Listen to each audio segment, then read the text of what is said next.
मंत्री अनिल परब बोलतायत त्या ठिकाणी। एसटीच्या संपाची ज्या युनियनने नोटीस दिली होती ती कनिष्ठ कर्मचारी संघटना, त्यांचे अध्यक्ष गुजर आणि त्यांच्यासोबत आलेले ॲडव्होकेट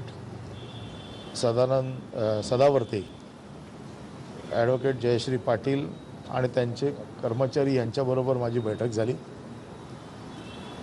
या बैठकीत त्यांनी जो मुद्दा उपस्थित केला होता, जो साहजिकच विलिनीकरणाचा होता, यावर मी त्यांच्याशी चर्चा करून त्यांना हेच सांगितलं की आपण तर वकील आहात, आपल्याला हे सगळे कायदेशीर प्रक्रिया माहिती आहे आणि हायकोर्टाने जी कमिटी स्थापन केलेली आहे त्रिसदस्यीय, आणि हायकोर्टाने या कमिटीला पूर्ण अधिकार दिलेले आहेत की या कमिटीने या विलिनीकरणाच्या मुद्द्यावर अभ्यास करावा आणि आपला अहवाल सरकारला सादर करावा। आणि ज्या वेळेला हायकोर्टाने एखादे निर्देश दिलेले असताना मला त्या निर्णयामध्ये फेरफार करता येणार नाही, आणि म्हणून हायकोर्टाचा जो काही कमिटीचा अहवाल असेल त्याच्यावर सरकार सकारात्मक विचार करेल असं मी त्यांना सांगितलेलं आहे। त्यावर त्यांचं म्हणणं होतं की आपण ॲडव्होकेट जनरलशी बोलून घ्या, ॲडव्होकेट जनरलना पण या बाबतीमध्ये माहिती आहे, आणि मी म्हटलं ॲडव्होकेट जनरलशी मी बोलीन, परंतु आपण संप मागे घ्या, कारण त्यामुळे लोकांची जी अडवणूक होते, लोकांना आज त्रास होतोय, हा त्रास कमी करा, कारण ह्या प्रोसेस जो आहे विलिनीकरणाचा हा कुठलाही प्रोसेस 1, 2, 3 दिवसात असा होत नाही। त्यासाठी जी काही कमिटी आहे ती कमिटीला योग्य तो वेळ दिलेला आहे, त्या वेळेतच हे काम होईल असं मी त्यांना स्पष्ट सांगितलेलं आहे। त्या व्यतिरिक्त जर कुठले मुद्दे असतील तर त्याची चर्चा करायला मी तयार आहे। त्यांनी मला सांगितलं मी 72,000 लोकांचा प्रतिनिधी आहे।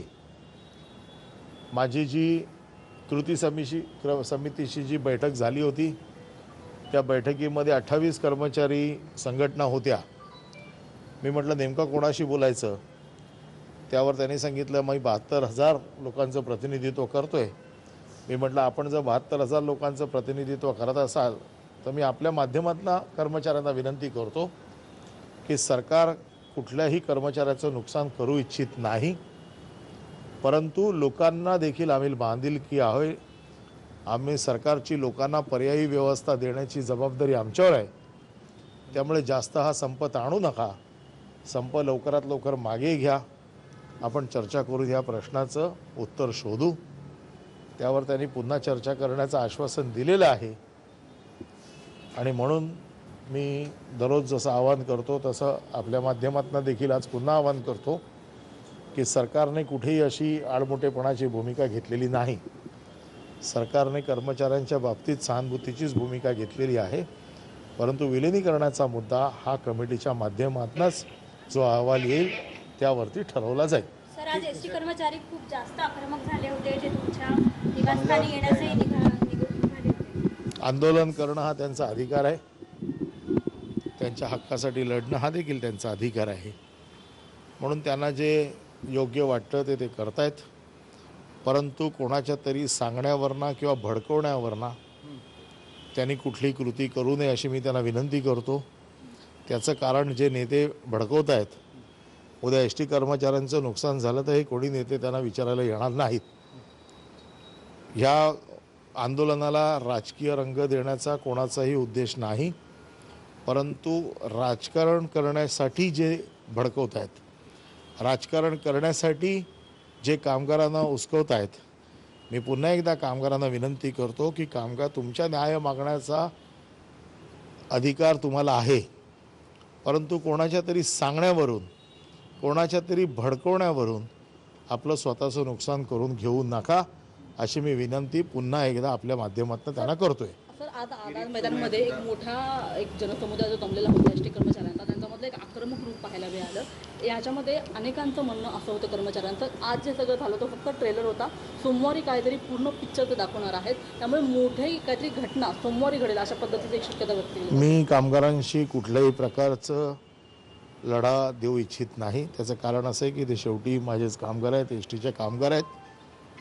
कदाचित त्यांच्या भावना भडकलेल्या असतील, परंतु भावना भडकलेल्या असताना चुकीचं कुठलंही पाऊल उचलू नका अशीच मी त्यांना विनंती करतो. राजकीय पोळी वाढण्याचा प्रयत्न कुठेतरी होताना असं पाहायला मिळतं. राजकीय पोळी भाजा, परंतु पोळी जळणार नाही याची काळजी घ्या.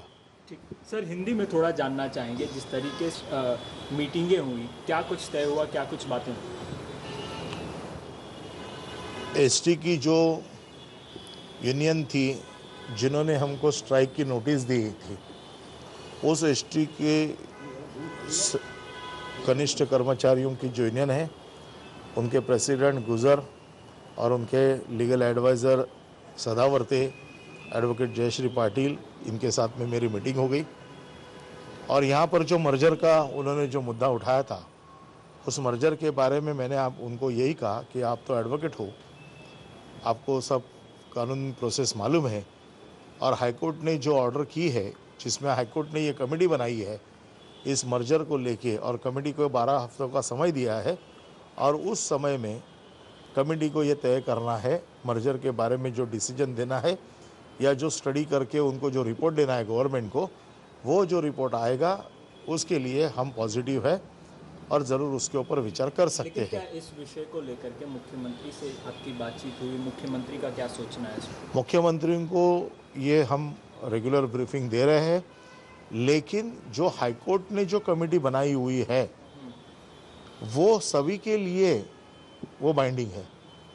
इसीलिए जो रिपोर्ट वहाँ से आएगी उसके ऊपर ही निर्णय होगा, और इसलिए ये सब चीज़ें हम मुख्यमंत्री को बता देंगे. क्या एसटी कर्मचारियों के कंधे पर बंदूक रखकर विपक्षी दल जो है वो इस प्रकार का षड्यंत्र, आपको ऐसा लग रहा है? विपक्षी दल इस कर्मचारियों को भड़का रहा है, वो इस आंदोलन को अलग तरह से लेके जाना चाहता है.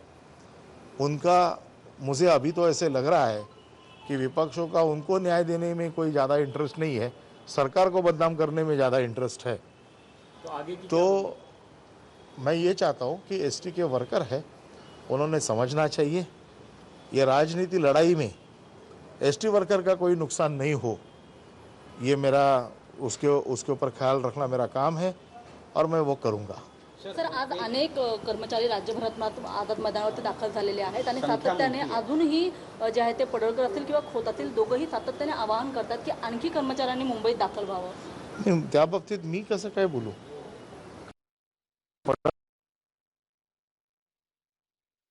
आम्ही आमची भूमिका अतिशय स्पष्टपणे मांडलेली आहे.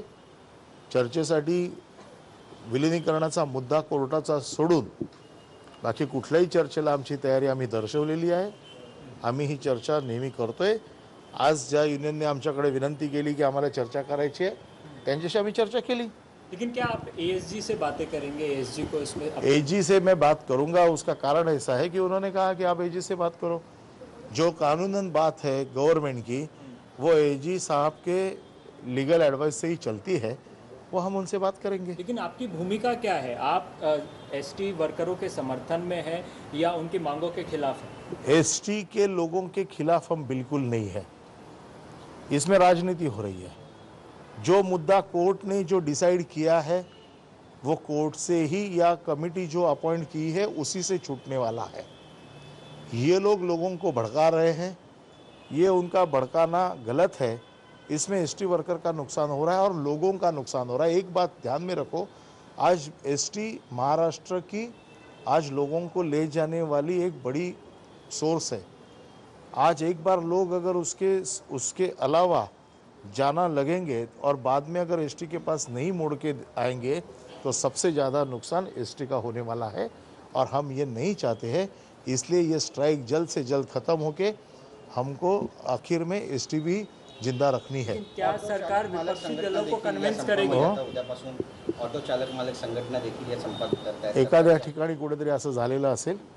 आता सगळे आपापला धंदा जास्त जोरात करतायत. माझं मत असं आहे की एसटीचा जो काय धंदा आहे हा दुसऱ्या लोकांनी एकदा हिरावून घेतला तर एसटीकडे परत कोण फिरलं नाही तर अजून मोठी समस्या निर्माण होईल. याची काळजी देखील एसटी कर्मचाऱ्यांनी घ्यावी. बस अभी बहुत विपक्षी दल कन्विंस करेंगे?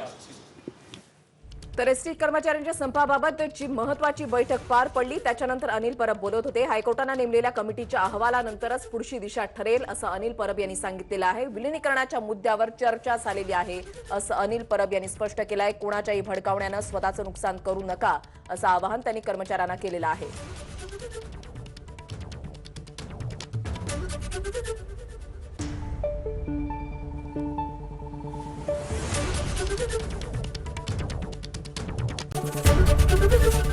एबीपी माझा, उघडा डोळे बघा नीट.